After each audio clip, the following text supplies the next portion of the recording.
बालक नानक की दयालुता। दरवाजे पर एक भिखारिन खड़ी थी। दरवाजा खोलकर एक 12 वर्ष का बालक बाहर आया और बोला, क्या बात है माई। भिखारिन ने उत्तर दिया, बेटा 2 दिन से भूखी हूँ। भूख तो उसे भी लगी थी, पर भिखारिन की भूख सुनकर वह विचलित हो गया। बालक ने उसे अंदर बुलाया, उसे आदरपूर्वक बिठाया। अंदर माँ ने जो थाली उसके लिए परोसी थी वह उसे उठा लाया। उसने उस थाली को भिखारिन के सामने रख दिया। माँ एक एक कर रोटी देती जाती थी और वह भिखारिन की थाली में रखता जाता था। माँ समझती थी कि रोटी नानक ही खा रहा है।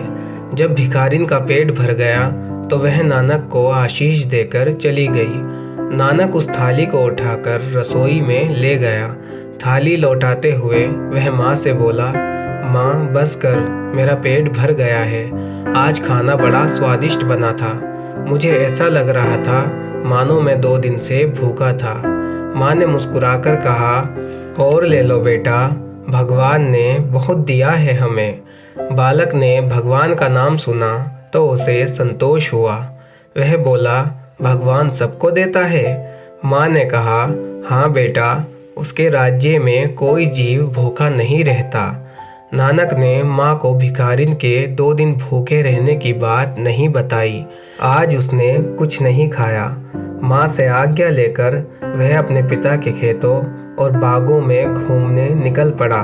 वह मन ही मन सोचता जा रहा था, ये सब खेत व बाग मेरे पिता को भगवान ने दिए हैं। ये सब तो भगवान के हैं, इसलिए इन खेतों का अन्न भी भगवान का है। नानक ने देखा कुछ चिड़िया खेत में बिखरे दाने खा रही है। उसने उन्हें मारा नहीं, वह मुस्कुरा दिया। उसके मुंह से निकल पड़ा, राम जी की चिड़िया, राम जी का खेत, खाओ री चिड़िया भर भर पेट। यह गीत गुनगुनाता हुआ नानक शाम को घर लौटा। रात को उसे बहुत कम नींद आई। वह चिड़ियों और भिखारिन के बारे में सोचता रहा। अब तो वह भिखारियों, बीमारों और जीवों की खोज करता और उनके दुखों को दूर करने के लिए कार्य करता। उसका मन और कहीं न लगता। वह जहाँ भी जाता वहीं लोगों के दुखों को देखता और उन्हें दूर करने की चेष्टा भी करता।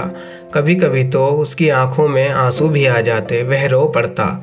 एक दिन नानक के पिता ने नानक को 40 रुपए दिए और नानक से कहा, नानक बेटा, अब तुम बड़े हो गए हो, तुम्हें कुछ काम धंधा करना चाहिए। ये लो 40 रुपए और बाजार में जाकर खरा सौदा करो। नानक 40 रुपए लेकर चल दिया। बाजार पहुंचने से पहले ही नानक को साधुओं की एक टोली मिली जो 2 दिन से भूखी थी। नानक ने 40 रुपए का भोजन उस टोली को खिला दिया। नानक खुश होकर अपने घर लौट आया।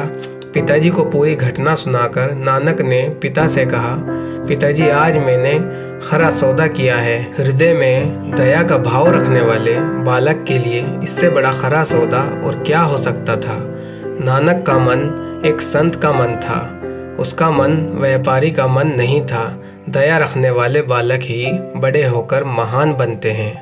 Thanks for watching. Subscribe now.